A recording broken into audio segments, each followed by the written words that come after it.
La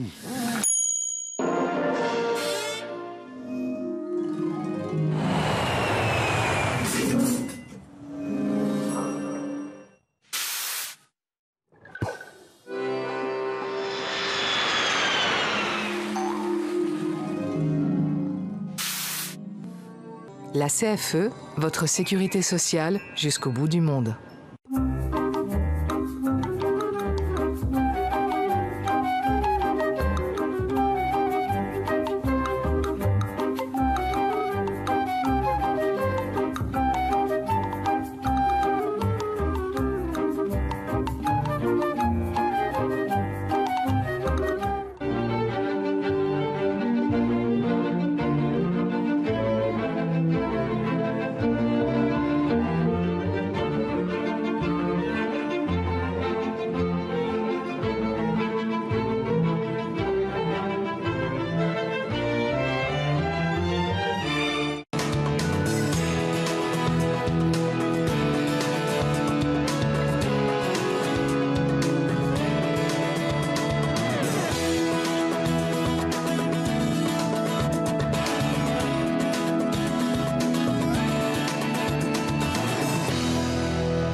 Bonjour, de retour sur le plateau des 24 heures chrono de l'International au sein des studios de TV5 Monde.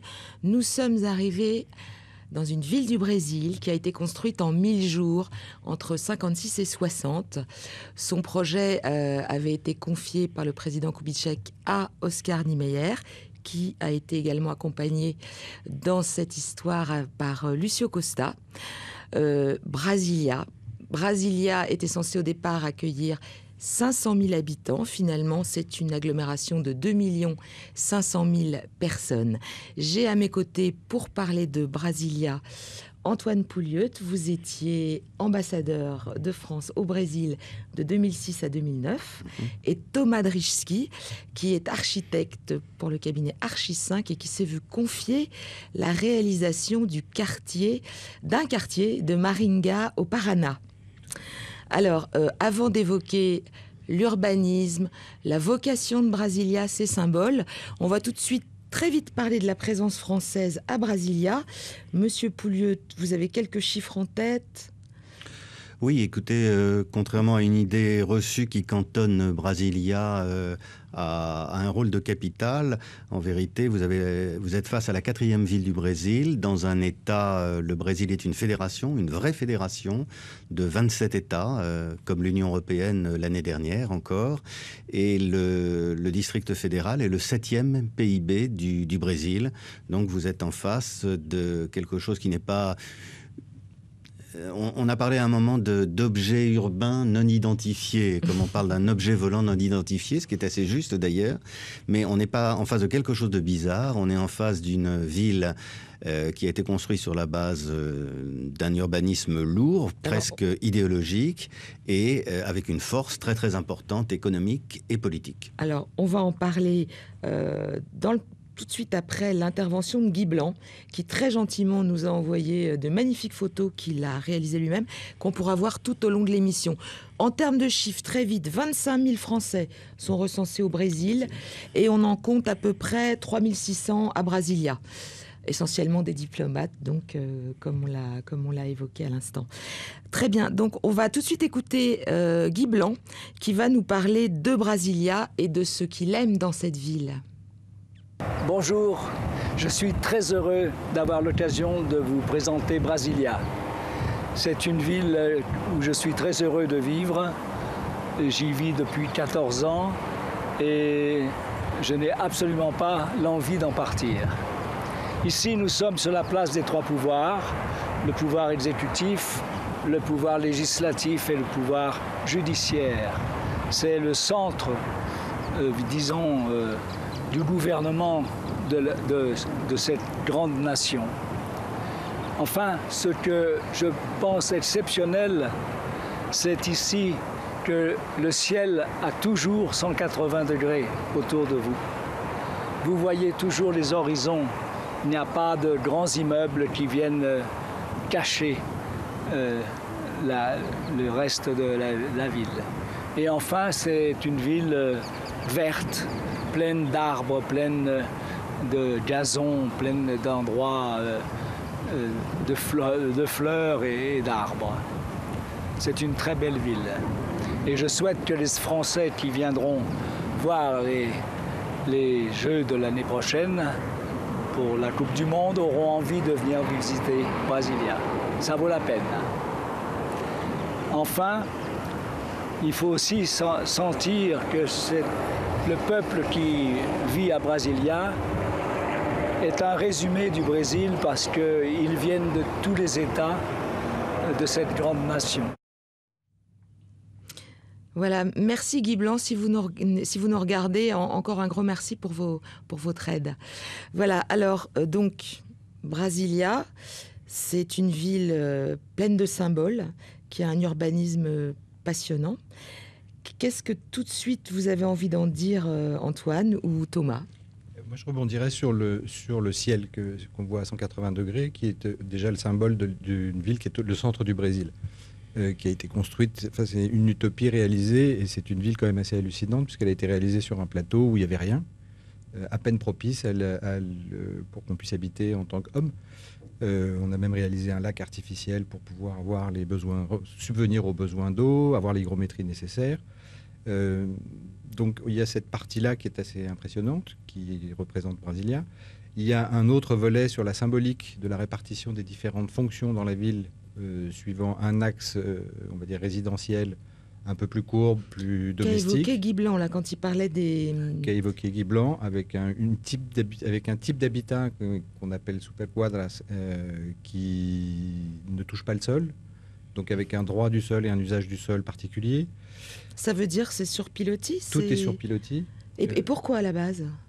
C'était une façon d'exprimer le caractère social et le caractère qui appartenait à tout le monde, le caractère collectif du sol. Ah, c'était même pas lié à une contrainte géographique. C'est une idée qui était évoquée lors de la charte d'Athènes, qui était les idées urbaines de l'époque, Ouais. qui était utilisée par Le Corbusier, qui était un contemporain de Lucio Costa aussi, avec qui il discutait beaucoup. Mais donc ça a été récupéré et comme image sociale et d'une ville qui appartiendrait à tout le monde. Et l'ensemble de cette ville est aussi très très verte. On en parlait tout à l'heure, le photographe en parlait. On a 100 mètres carrés à peu près par habitant d'espace vert, ce qui est relativement conséquent dans une ville. On a un axe monumental où il y a tous les ministères, donc le cœur de la vie politique du Brésil. Et vu du ciel, hein, c'est un avion. C'est un avion, un condor, enfin voilà, il y a plusieurs images qui sont utilisées pour l'exprimer.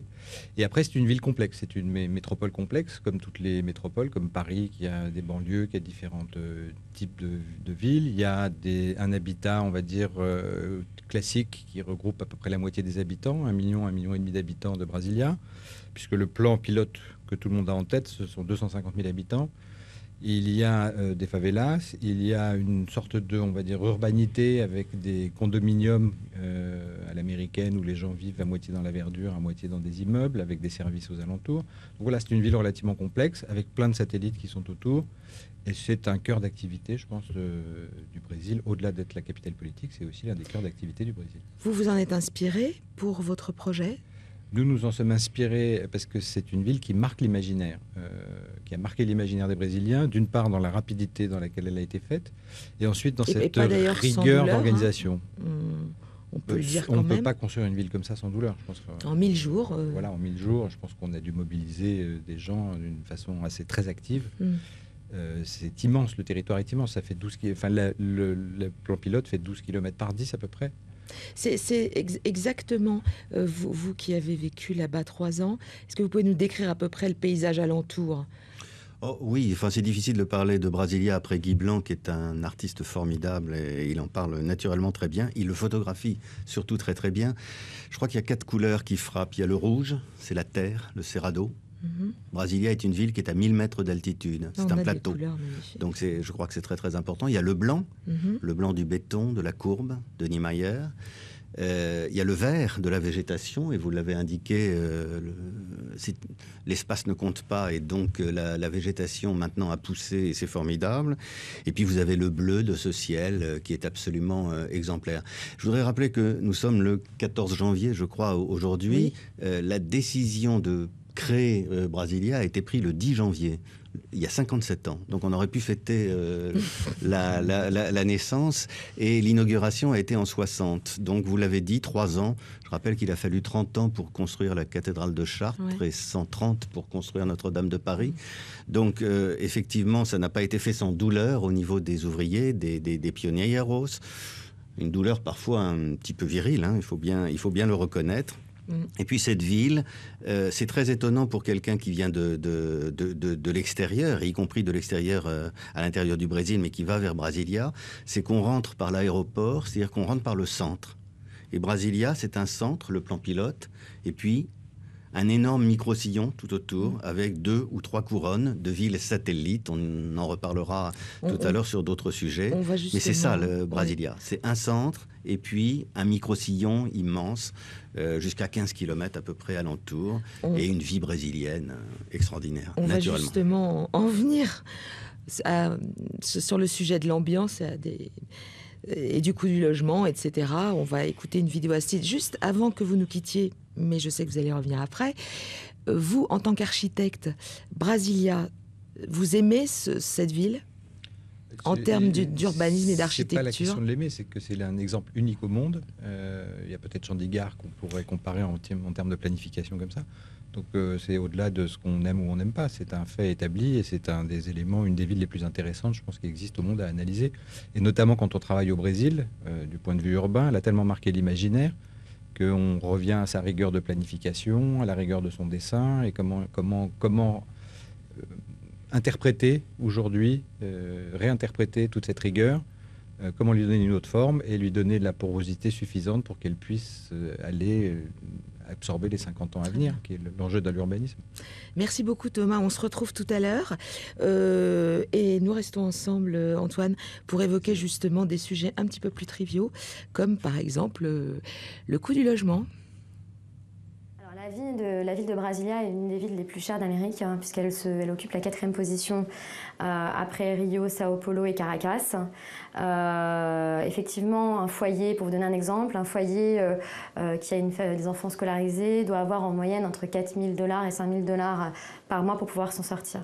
Donc le coût du logement pour une pièce avoisine entre 1 000 et 1 200 $ par mois.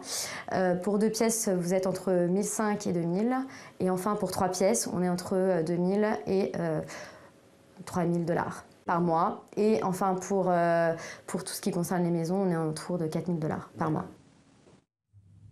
Alors Thomas Jarion, vous venez de nous rejoindre, vous êtes journaliste chez iTélé et vous avez vécu 9 mois à Brasilia. Alors est-ce que vous êtes d'accord avec ce que vient de dire cette jeune femme ? Ouais, tout à fait. Moi, quand je suis arrivé, j'ai mis un peu plus d'1 mois à trouver un logement.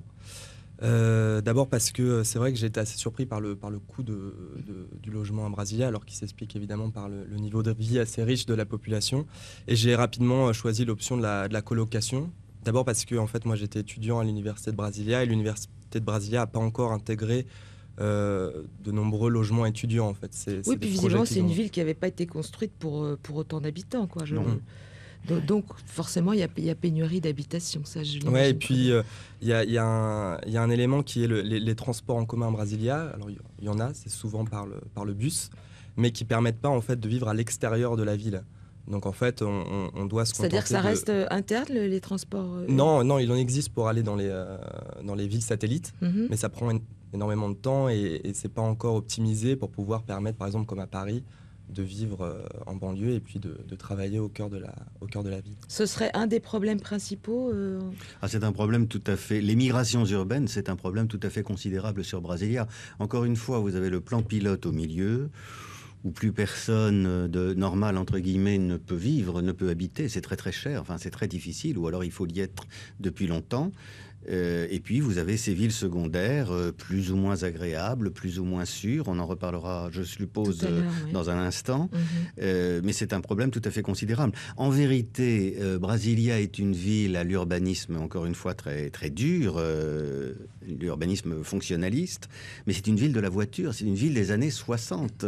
On ne peut pas ne pas penser au film de Jacques Tati, Trafic. Quand on est à Brasilia, il arrive assez souvent de voir où est-ce que l'on veut aller et d'être incapable d'y aller à cause des rocades, des ponts, vous avez choses... du mal à voir. Ah oui. Ouais, au départ. Et puis bon, après, il y a tout le côté un peu, sans rentrer dans le cliché, mais brésilien des transports en commun, des bus qui parfois s'arrêtent pas. Mais bon, en l'occurrence, c'est quand même possible de se déplacer.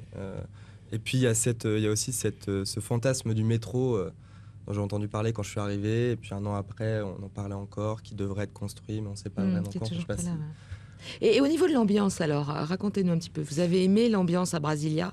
Oui, alors, en l'occurrence, moi, j'étais à l'université où j'ai rencontré évidemment des gens formidables et j'étais avec des personnes qui constituent un peu la première génération de personnes qui sont nées à Brasilia et qui revendiquent le fait d'être... Il y a une véritable identité. En fait, ils se la construisent au fur et à mesure.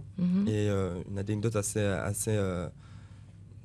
qui peut expliquer ça, c'est la première sortie que j'ai faite le soir, premier concert que j'ai fait, c'était un concert de rock.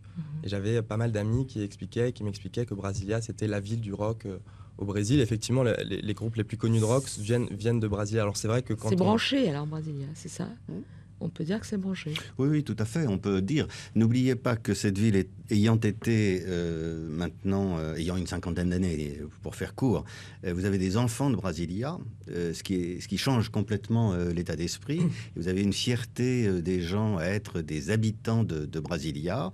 Et voilà. Et de toute façon, au Brésil, vous l'avez dit, et c'est très juste, la vie est plus forte que l'urbanisme. On a parlé tout à l'heure des quadras. Les quadras, l'idée des quadras, c'est un peu de faire des phalanstères, c'est-à-dire on a un habitat en carré avec un jardin au milieu où les gens se retrouvent. C'était voilà, où on réfléchit, on se retrouve. Voilà, on a une vie entre guillemets solidaire. Et puis derrière, on a des grandes plaques de béton où on met les commerces, les fonctions, etc. Et ben, la vie brésilienne fait que c'est exactement l'inverse. Les jardins, les foras, comme il faudrait dire, au milieu, il n'y a personne. Et puis ça pousse, et puis voilà. Et en fait, la vie s'est installée autour des commerces, sur les plaques de béton. Et moi, j'avais coutume de dire que vous mettez une plaque de béton au Brésil, et 10 ans après, elle est totalement vivante. On ne ferait pas ça partout. Non, certes. On a évoqué rapidement donc le thème de la sécurité. On va tout de suite écouter Françoise Lindemann, qui est président de l'UFE Brésil, nous en parler. Thomas Jarion, merci pour votre témoignage. Comme dans toutes les grandes villes du monde, il y a des problèmes d'insécurité, mais à Brasilia, étant donné que Brasilia, il y a toutes les ambassades, etc., c'est quand même beaucoup plus tranquille, bien qu'on me dit que dernièrement, il y a quand même quelques petits soucis. Enfin, c'est pas les soucis de São Paulo ou de Rio de Janeiro. São Paulo étant la ville la plus dangereuse du Brésil actuellement. Pascal Gras, on vous accueille sur le plateau pour nous parler justement de la sécurité. Vous êtes directeur de Movisafe et vous vivez, vous, à Rio. Oui, je vis à Rio depuis 2 ans. Il m'arrive d'aller régulièrement sur Brasilia, sur São Paulo, bien entendu, pour le travail.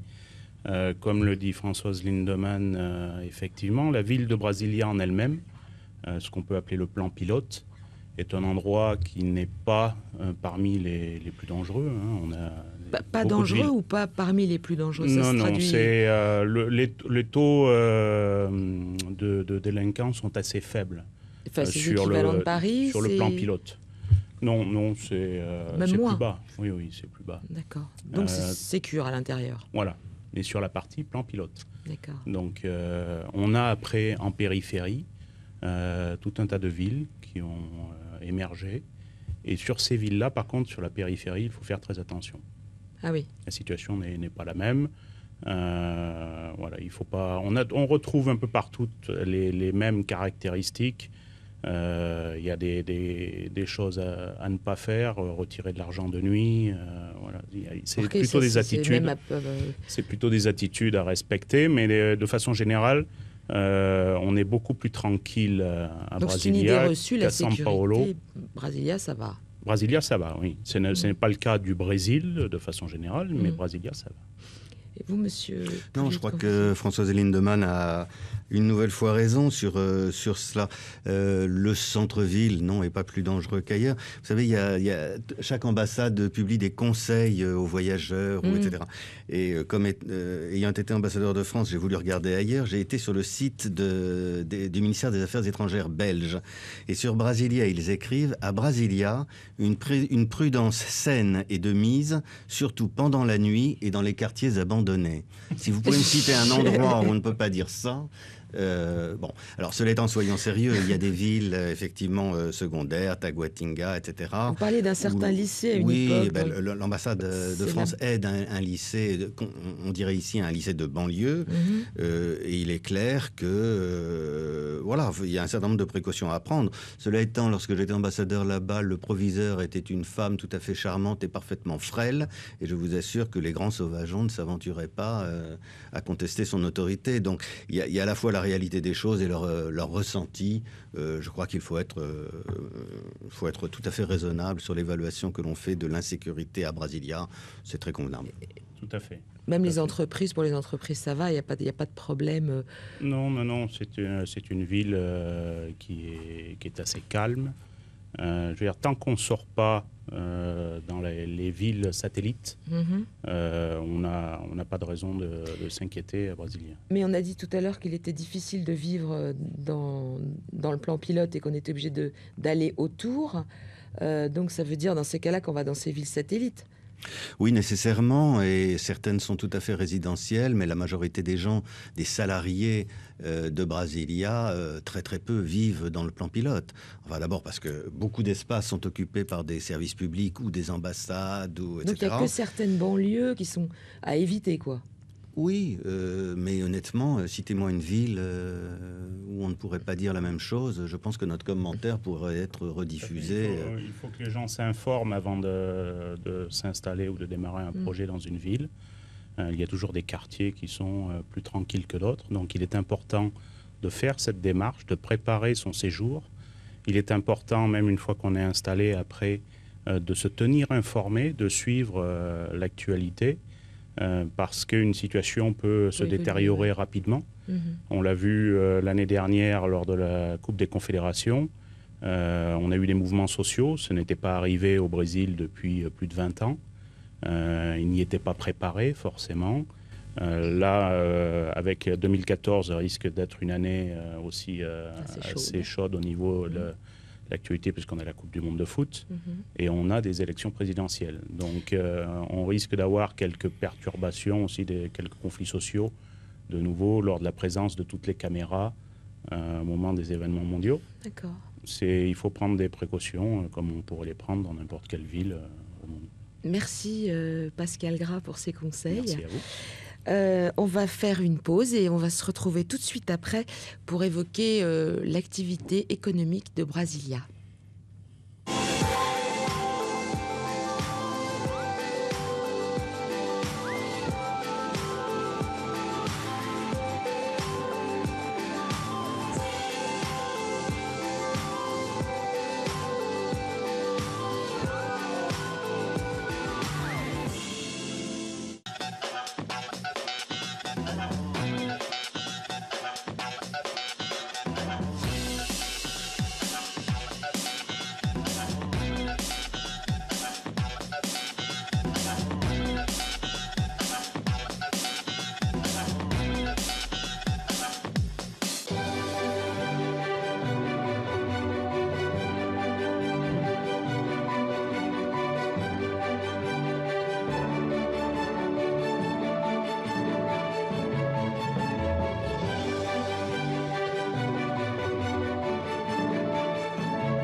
Thomas Drischki nous a rejoint sur ce plateau. Tout de suite, donc, on va évoquer l'activité économique et les opportunités pour une entreprise française de s'implanter à Brasilia. Quelques chiffres. Alors, 350 filiales d'entreprises françaises sont implantées au Brésil. 80% d'entre elles sont à São Paulo et la plupart des grands groupes français sont représentés et emploient directement quelques 230 000 personnes. Alors l'idée, c'est de voir un petit peu qu'est-ce qu'une entreprise française pourrait faire à Brasilia. Et à ce titre, on va écouter Claudine Bichara de Oliveira, qui est présidente de la Chambre de commerce franco-brésilienne. Bonjour Paris. Eh bien, pour une entreprise basée à São Paulo, ce serait intéressant d'avoir une antenne à Brasilia, au cas où son client serait l'État, le gouvernement, les grands projets qui sont aux mains de l'État brésilien. Nous savons qu'il y a beaucoup de projets d'infrastructure, de surveillance territoriale, de transport, enfin. Et là, nous ne sommes pas les seuls, les Français ne sont pas les seuls, ils ont la concurrence d'entreprises d'autres pays et il est très intéressant d'avoir à ce moment-là une antenne auprès de ceux qui prennent les décisions pour mieux expliquer leurs avantages comparatifs, le transfert de technologie, leurs projets en détail. Voilà, grosso modo, c'est ce que je pense. Alors, Thomas Drischki, je crois que vous avez vécu cette expérience. Vous avez été défendre votre projet à Brasilia, justement. Alors, le projet qu'on fait avec Archi 5 à Maringá, dans la ville du Paraná, est un projet assez atypique. C'est un ensemble de 5 bâtiments de forme sinusoïdale qui s'entrelacent, qui forment vont former le nouveau centre représentatif et symbolique de Maringá. Et donc, il est assez novateur par rapport aux usages et aux lois brésiliennes actuelles. Donc, il a fallu défendre ce projet auprès des personnes qui votent. Faire du lobbying. On allait faire du lobbying. Pas que on est allé aussi pour l'expliquer. C'est-à-dire qu'il y a une phase d'explication. Les gens sont suffisamment ouverts pour pouvoir. Ce projet avait acquis tout l'aval de tout le monde politique local. Après, il y a un lobbying politique de ce lobbying politique local qui est allé faire son lobbying à Brasilia. Et par-dessus cela, nous aussi, notre client qui avait aussi ses propres réseaux, nous a emmenés à Brasilia de façon à avoir accès. Et il est important pour ce type de projet. Mais beaucoup de projets au Brésil sont des projets en partenariat public-privé. Donc, je pense que pour beaucoup de projets, il est important de pouvoir avoir accès à Brasilia et à cet univers politique. Oui, vous, Monsieur Pouliot, quand vous étiez ambassadeur, vous avez dû voir pas mal de grands groupes qui plantaient leurs antennes à Brasilia pour défendre des contrats, des projets, Oui, beaucoup, trop d'ailleurs, s'arrêtaient à Rio et à Saint-Paul, malgré les conseils inverses qu'on leur donnait, mais enfin c'était leur problème. D'autres venaient jusqu'à Brasilia. En général, ceux qui réussissaient d'ailleurs venaient jusqu'à Brasilia. Et qui conservaient leur contrat, donc. Et que conservaient ou en gagnaient. Ouais. D'autres, non. Plus sérieusement, le Brésil est une authentique fédération. Donc, je dirais que 80% des décisions qui concernent la vie économique se prennent au niveau des États, que ce soit la fiscalité, l'investissement, etc. Mais le Brésil étant la 7e ou la 8e économie mondiale, bon, ça dépend des chiffres et des années, il est évident que la politique publique d'investissement est tout à fait essentielle. Et donc, il faut aller auprès des décideurs, et les décideurs fédéraux sont à Brasilia. Il y a 1, 2, 3 pactes d'accélération de la croissance au Brésil, certains cycliques, certains contracycliques pour relancer et assurer la croissance brésilienne. Ça, ce sont des programmes gouvernementaux et ils se décident à Brasilia. Et puis enfin, je souhaite le souligner, Brasilia et le district fédéral, ça n'est pas comme l'industriel ou le chef d'entreprise de l'Iowa qui parle d'un ton méprisant de Washington. C'est aussi un État de la fédération, c'est le 7e PIB de la fédération, c'est 4% du PIB brésilien, et donc dans ce petit espace, parce que le district fédéral, c'est pas grand-chose, c'est moins de 6000 km², donc c'est pas grand-chose, mais il y a des sièges sociaux, il y a toute une activité économique qui est importante. Donc ces 3 raisons conjuguées font que Brasilia n'est pas une destination imposée, obligatoire et qui ne réjouit pas forcément les décideurs, mais c'est une destination en soi et qui mérite d'être considérée comme telle. Mais c'est ce qu'on s'efforce de passer comme message pendant cette émission. C'est une destination hebdomadaire de tous les décideurs politiques du Brésil. C'est-à-dire que chaque décideur politique brésilien passe 2 à 3 jours à Brasilia par semaine. D'accord. Pardon, mais ce qui n'est pas sans conséquence sur ce que l'on disait tout à l'heure, sur le coût de la vie et sur le fait que effectivement la population à Brasilia est parfois sur et de secteurs peut-être à exploiter. Absolument, c'est quelque chose. Voilà, des gens qui viennent 3-4 jours dans la capitale en célibataire géographique avec un bon pouvoir d'achat, c'est aussi une clientèle disponible qu'on peut considérer. Que nous allons évoquer dans le plateau suivant. Thomas Drzyzki, merci beaucoup d'avoir été parmi nous. Merci. Quant à nous, on se retrouve tout de suite après une pause.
Nous sommes de retour sur le plateau des 24 heures chrono de l'International dans cette émission consacrée à Brasilia.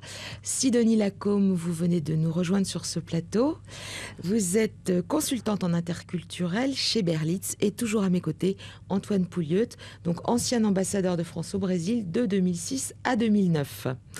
Alors, on l'a dit tout à l'heure, on va parler des secteurs à exploiter à Brasilia, si tant est qu'on soit une entreprise française et qu'on ait envie d'aller s'installer là-bas.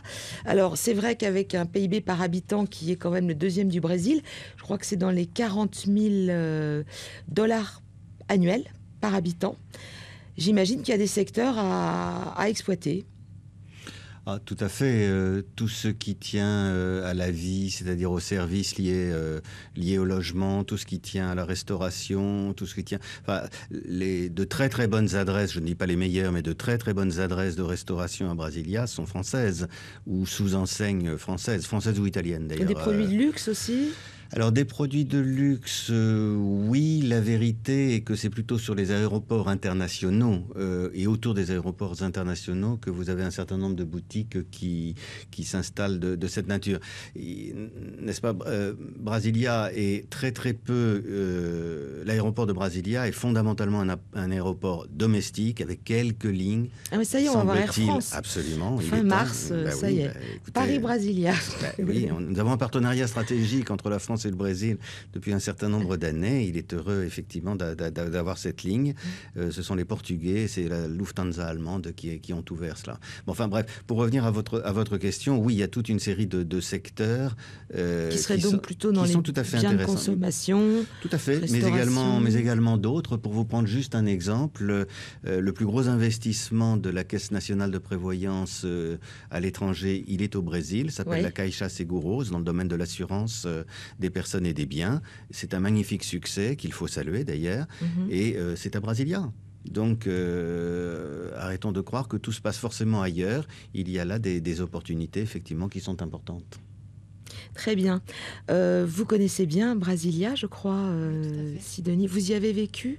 Je n'y ai pas vécu, mais lors de mes activités professionnelles sur place, effectivement, Comme le disait M. Pouillot aussi, il est important de passer aussi voir nos interlocuteurs principaux sur place, puisque c'est effectivement, que ce soit dans le public ou dans le privé, là où se prennent toutes les décisions. Donc dans le cadre de votre activité, vous êtes allé former des personnes dans des grands groupes basés à Brasilia? Alors, à Brasilia, et des personnes aussi que nous formons depuis la France, des Français qui décident d'implanter leurs activités professionnelles sur Brasilia, ou bien qui ont aussi leurs activités dans d'autres villes importantes économiquement parlant, comme Rio ou São Paulo, et on les forme sur justement les codes, les valeurs des Brésiliens qui peuvent justement être importantes dans l'établissement de leur activité professionnelle et sur lesquelles il ne faut surtout pas faire de faux pas. Des valeurs que nous allons aborder dans le prochain plateau. En revanche, puisqu'on parle de ces salariés de grands groupes, on va parler des visas quand même. Et on va demander à Camille Guyonnet quels sont les différents types de visas existants quand on veut aller au Brésil. Il existe 2 types de visas de travail, le visa de travail temporaire et le visa de travail permanent. Le visa de travail temporaire, ou VITEM 5, est octroyé dans le cadre d'une expatriation, c'est-à-dire au moment de la signature d'un contrat avec une entreprise brésilienne, d'une prestation de service ou d'un transfert intragroupe. Ce visa est délivré pour une période maximum de 2 ans, renouvelable une fois. Il est désormais possible pour les salariés étrangers ayant conclu un contrat de travail avec une entreprise brésilienne de transformer ce visa de travail temporaire en visa de travail permanent au bout de 2 années passées au sein de la même entreprise. Il y a forcément des conditions pour obtenir ce visa temporaire. Donc il y a des quotas, des conditions de rémunération et de formation. Le visa de travail temporaire appartient à la société ayant sollicité la demande pour les 4 premières années d'embauche au Brésil. Le visa de travail permanent, quant à lui, est octroyé pour les gérants, les administrateurs, directeurs d'entreprise et les investisseurs. Il peut être octroyé pour la période du mandat, maximum 5 ans, et pour les investisseurs pour une période de 3 ans. Le visa de travail permanent appartient à la société qui a sollicité la demande durant les 5 premières années. Concernant le visa permanent pour les investisseurs, ce qui est à prendre en considération, c'est le montant de l'investissement. Et si celui-ci n'est pas suffisant, un plan d'embauche devra être intégré à la demande de visa. Donc on vient de l'entendre, c'est pas si simple d'avoir un visa pour le Brésil, et surtout, je ne pense pas qu'elle en ait parlé, mais c'est le délai qui est assez long, je crois. Si vous voulez, c'est toujours agréable de parler, de dénoncer la bureaucratie quand elle est chez les autres plutôt que chez soi. Mais en l'occurrence, on parle bien des consulats brésiliens en France, qui fonctionnent bien, d'ailleurs, il faut le souligner. Mais c'est vrai que c'est un pays qui a une culture bureaucratique où time is not forcément money. Si mon français est correct. Donc ça, c'est quand même important de le dire. Et la deuxième chose très très importante qui a été dite et que je tiens à souligner, c'est que les visas de travail obtenus sont délivrés à l'employeur et non pas à la personne, ce qui fait que si dans un projet ou un parcours professionnel on souhaite à un moment se réorienter ou changer d'employeur, il faut recommencer le système. Le process du visa. Et ça, c'est quelque chose qui est important. Et donc quitter le Brésil, refaire le visa et revenir. Et de tout, voilà. Alors, juste une question, Sidonie, je crois. Vous êtes mariée à un Brésilien, je crois. Vous avez donc droit à la nationalité brésilienne d'office? Par la filiation de mon fils. C'est cela. Voilà. D'accord. Sinon, ce serait plus compliqué. Et donc, vous avez le droit de travailler là-bas, quand vous voulez. Grâce à mon enfant, effectivement, puisque l'importance aussi de la mère et des filiations au Brésil sont importantes. Et c'est important de noter que ce n'est pas parce qu'on est marié avec un local qu'on peut forcément y travailler. D'accord. Donc, alors, si l'expatrié a un visa temporaire avec contrat de travail, son conjoint a alors droit à un visa temporaire, mais n'a pas le droit de travailler. Et l'expatrié avec un visa permanent, son conjoint, lui, pourra travailler. Exactement, et je sais que dans le cadre des formations que nous menons auprès de Berlis Consulting, on a énormément de problématiques justement liées au conjoint, parce que sur le Brésil, on doit trouver justement des solutions pour que le conjoint puisse se trouver un projet personnel et professionnel sans obligatoirement recevoir de salaire. D'accord. Donc on va justement voir un petit peu en quoi il peut y avoir quelques précautions à prendre si on veut lancer un business au Brésil. Et donc, on va tout de suite écouter Olivier Sureau, qui est expert comptable chez Jade Associates, qui a un cabinet à São Paulo. Le Brésil est un pays très particulier et je dirais très complexe. C'est-à-dire qu'on vient souvent avec ses a priori en pensant qu'en venant de France ou d'un autre pays, que tout va être plus simple ou tout sera rapide. Et en fait, ce n'est pas le cas. Nous avons une lourdeur administrative qui est très importante au Brésil et aussi il est très très important de bien s'entourer. Et ça, c'est la clé et la réussite de tout. Bien s'entourer, notamment au niveau de son équipe, mais également bien s'entourer au niveau de ses conseils et de ses experts. Donc, la lourdeur administrative est un concept très important, à ne pas négliger notamment dans ces approches d'implantation au Brésil, notamment en termes de temps. C'est-à-dire quand on prévoit une implantation et on se donne une estimation d'un certain nombre de mois, il faut toujours multiplier par 2 ou 3 au Brésil. C'est comme ça, c'est la réalité des choses. Pour vous donner un petit exemple, pour créer une société au Brésil, en étant optimiste, cela va vous prendre 3 mois. D'où l'importance, encore une fois, d'avoir un avocat, un expert comptable qui vous entoure, et qui seront très très importants dans votre démarche d'approche et d'adaptation de ce marché et d'intégration.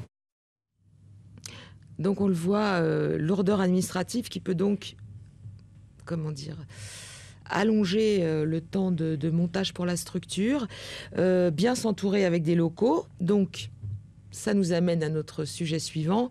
Bien s'entourer avec des locaux, ça veut dire bien les comprendre, bien les manager, bien négocier avec eux. Sidonie Lacombe, qu'est-ce que vous pouvez nous dire de tout ça, vous qui êtes consultante interculturelle? La priorité pour le Brésil, c'est vraiment, je dirais, pour gagner du temps par la suite dans les projets, d'établir une relation de confiance. C'est vrai que quand on arrive au Brésil, c'est un pays très enthousiaste, très optimiste. Ça peut paraître pour certains étrangers, certains Français très superficiel, mais justement, il faut pouvoir rentrer, entre guillemets, dans cette danse-là pour ensuite pouvoir s'entourer de partenaires efficace.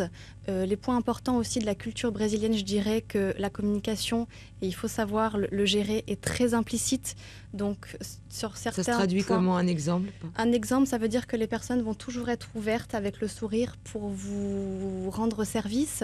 Lorsque vous êtes manager au Brésil, c'est toujours très important aussi de pouvoir contrôler les informations. L'importance du groupe quand vous êtes dans une société brésilienne et que vous managez des locaux. Donc l'implicite, ça veut dire aussi que quand on manage, on ne fait pas de remontrance devant le groupe. Ça se fait de façon privée.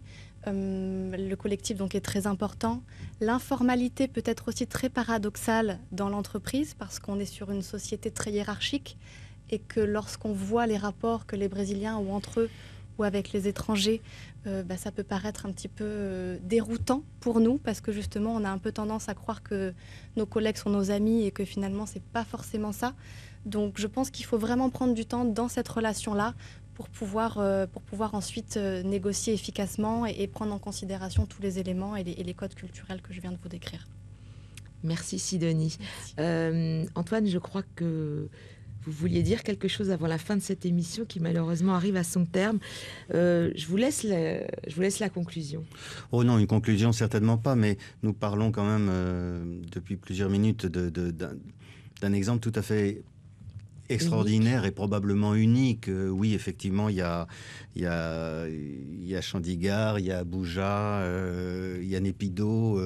Bon, mais ça reste Brasilia. Et on ne peut pas, en parlant Brasilia, ne pas se souvenir du discours qu'André Malraux était venu faire sur place en 1959, c'est-à-dire avant l'inauguration de la capitale en tant que telle, et qui disait quelque chose, je crois, qui doit faire plaisir à tous les urbanistes et à tous les architectes.